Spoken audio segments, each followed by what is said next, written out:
certainly didn't feel like a gamble at the time. And I think if it had felt like a gamble, I would have been less likely to do it. But we were so cocksure of ourselves that we were going to make a go of it. We made the classic error of recruiting in our own image. At a later date, when we did a personality profiling course, we all discovered that over the years we'd all recruited in our own image, and the entire staff were in one side of the spectrum when it came to personalities, which was not a great idea for a business. Regrettably, we did hire ugly people from time to time, but it was definitely against company policy. As a general rule, my partner and I preferred to work with good-looking people, and particularly good-looking women. So if there were two people up for a role and one was fit and one wasn't, she got the job. And we found that clients like that as well, particularly male clients. But we certainly found that women in particular were much better at negotiating with male clients' egos, particularly if you had a difficult problem. Something has gone wrong. Now we've got to go and eat some humble pie, try to smooth oil on troubled water. Women are much better at it than blokes. Langan's is one of many restaurants that we frequented, particularly as a team of directors. We used to make sure that we entertained ourselves royally. And we certainly came here for at least one Christmas lunch, which was separate from the Christmas lunch we had with the staff, and separate from the Christmas lunch that we had with the clients, and separate from a few other Christmas lunches that we undoubtedly had. Remember, the AGM is tax deductible for those of you out there, and you can go anywhere you like. China if you like, the taxman doesn't care. Take a week, take the directors. All you need is make sure that you've got some minutes of a meeting. We used to make sure we all had ours. Our meeting was at the airport hotel before we left, and we had all the minutes written up. And there was one famous time we went to Madrid, and we had the meeting in the Holiday Inn, as it is now, at Heathrow. And after the meeting, which I unaccountably finished with a shower cap on my head, I can't remember why, but we got to reception, and the receptionist, as we checked out, said, have you had anything out of the minibar? And we said, well, it might be easier to tell you what's left in it. Well, I'm a great believer in having fun. If you're not in business to have fun, what are you doing here? As some guru once put it, and I couldn't agree more. You know, it's not just about earning a big salary. What are you going to do with it? What's it all for? So yeah, hugely. Have fun if you can. We probably had too much in the early days, to be fair. Steve was actually probably not a bad accountant, but unfortunately, he got himself into a high-rolling set of jockeys, and as a result got a taste for betting. And we discovered 18 months later that Steve had been using our funds to pay for his betting habit.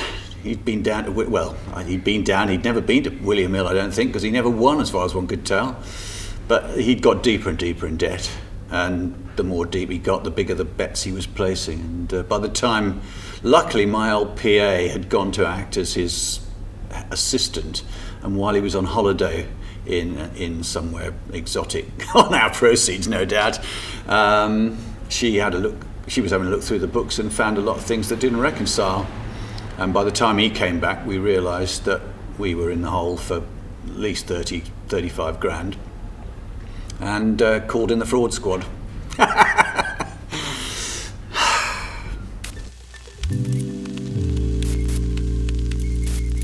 About 4 years in, we definitely thought we might finally get our comeuppance, because we had 3 great years at the start. We grew, we were profitable.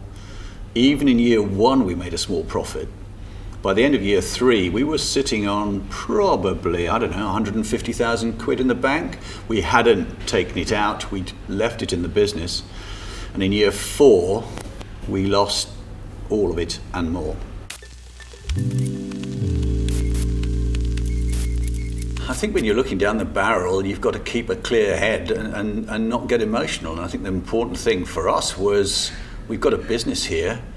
It's still viable. All we've got to do is make some changes so that it gets back to where it was.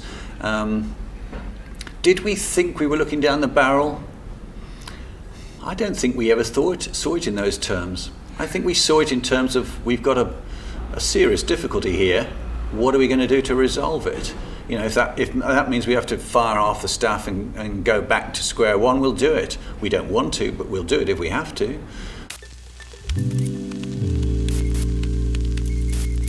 Recruitment and redundancy in most businesses, I think, is an inevitability, unless you are very, very lucky with your business, because most business goes through ups and downs.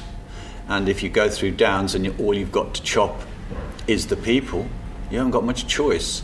In a services environment, 65% of your overhead is almost certainly going to be in payroll, and a pretty big proportion of the rest of it is dependent on payroll. So the only way you can cut costs is to take headcount out. The consultants that we had come in were largely coming in to tell us how to run our business, and the things they told us we should do were simply wrong, and we proved them to be so by not taking any notice of them and doing it our way. We had a big start with Martini. We did a big promotion for Martini the year we were looking right down the barrel, and we won the Martini business, and it saved us. Without any doubt, it was a promotion that saved us in spite of the Black Fridays we had trying to deliver it. Well, we didn't, and that was the problem. We should have put it up for sale if we were serious about selling it. But like many businesses, when the offer came, it came out of the blue. Somebody, I think, phoned us up and said, would you be interested in selling? And I mean, our game had always been to sell eventually, so it wasn't that it was off the agenda, but we hadn't talked seriously about it. We hadn't got a plan, we hadn't got an exit strategy, we had just got a vague idea of what we wanted to achieve. And so what I've discovered in my role as business advisor is that most businesses, when they sell, go about it in all the wrong ways. They sell because somebody comes and makes them an offer and they're flattered. And I guess we were no different. And would I do it differently? I certainly would. I would have gone straight out to the market and put it on the market and said, okay, somebody's offered us X. What do you think? Where should we go? Could we get a better offer? Could we get a better organisation to come and take us on if we're going to sell? And what do we want to do long term?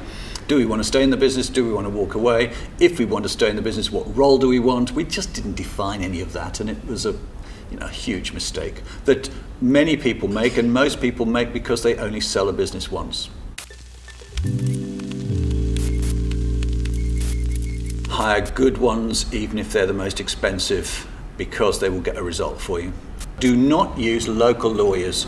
When we sold the business, our lawyers saved my partner and I a potential £500,000 over the next 10 years because of one clause they inserted into the sale document, which the buyer's solicitors A, failed to pick up, and B, failed to act upon in the time allowed, which they put a time limit on it. And as a result of that, they were left with our lease, which they didn't want, but which would have been a potential 13-year liability at £42,000 a year. Big problem with so many takeovers is that they don't have a proper post-acquisition strategy, or if they do, they think it's just an organisation chart. And the people who bought us had done all the due diligence when it came to the numbers, but none whatever when it came to the fit of the people and the style of the organisation. They thought we all did more or less the same thing in more or less the same way, so we'd obviously all get on. And the personalities didn't fit, not at all. They were never going to. And in fact, my partner recognised it. He said, the guy that's buying us is an arse, and we ate him. And I said, what are we going to do about it? He said, well, we're going to do it anyway because we'll have the money. And ultimately, that's why we did it. We took the money and ran. But it was a miserable time. Hated every minute of it. Had a fancy title and no job to speak of, no job description. Pointless. I wasn't achieving anything. Most miserable and useless year of my life.